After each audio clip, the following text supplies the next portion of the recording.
সামর্থ্য দিয়েছেন অন্যকে সহযোগিতা করার।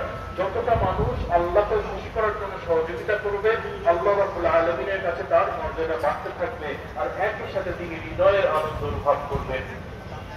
এই যে আমাদের অনেক মানুষ আছে যাদের হয়তোবা কিনে খাওয়াটা অনেক কঠিন হয়ে যেতে পারে, আল্লাহর দয়া এই যে রাস্তা দিয়ে পুরো রাস্তায় আনন্দ করে খান, সন্তান নিয়ে খান, এর মাধ্যমে সমাজের প্রতিটি শ্রেণীর মানুষ আনন্দ উদযাপন করেন।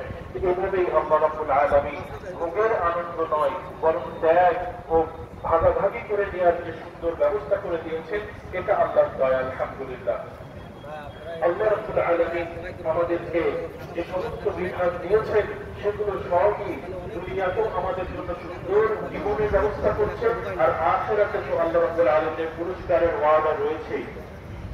সম্মানিত উপস্থিতি, আলহামদুলিল্লাহ আজকে আমরা আজহার নামাজ পড়তে আসছি ঝিনাইদহ জাতীয় ঈদগাহ ময়দানে। সকলে পরিষ্কার পরিচ্ছন্ন হয়ে একটি সুন্দর ব্যবস্থাপনার খুবই উন্নত মানের ডেকোরেশন করা, সমস্ত জায়গায় ফ্যান সেট করা, উপরে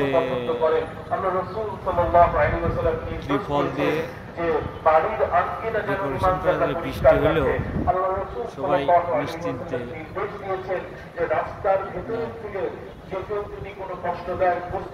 নামাজ পড়তে পারবে। হাজার হাজার লোক এখানে উপস্থিত হয়। সুন্দর পরিচ্ছন্ন একটি সমাজ গঠনের জন্য ব্যবস্থাপনা করে দিয়েছেন। আমরা আলহামদুলিল্লাহ কুরবানির প্রস্তুতি নিয়েছি, ইনশাআল্লাহ আমরা কুরবানি করবো। আমরা কুরবানির পরে কুরবানির পশু যখন আমরা জবাই করবো, সেই পশুর রক্ত থাকবে, বর্জ্য থাকবে, কিছু ময়লা থাকবে, সে বিষয়গুলো কিভাবে ব্যবস্থাপনা করবো, এটা কিন্তু আমাদের পরিচয়ের সাথে সংশ্লিষ্ট।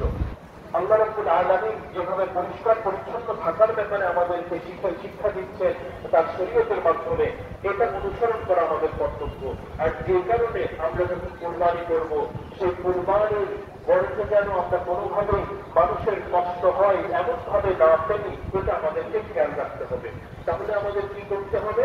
কুরবানি যখন করবো এমন জায়গায় করবো, এমন ব্যবস্থাপনা করে করবো যাতে সেটা ময়লা ছড়িয়ে না যায়, মানুষের যাতায়াতের পক্ষে কষ্ট না দেয়, দুর্গন্ধ না ছড়ায়। কুরবানির পরে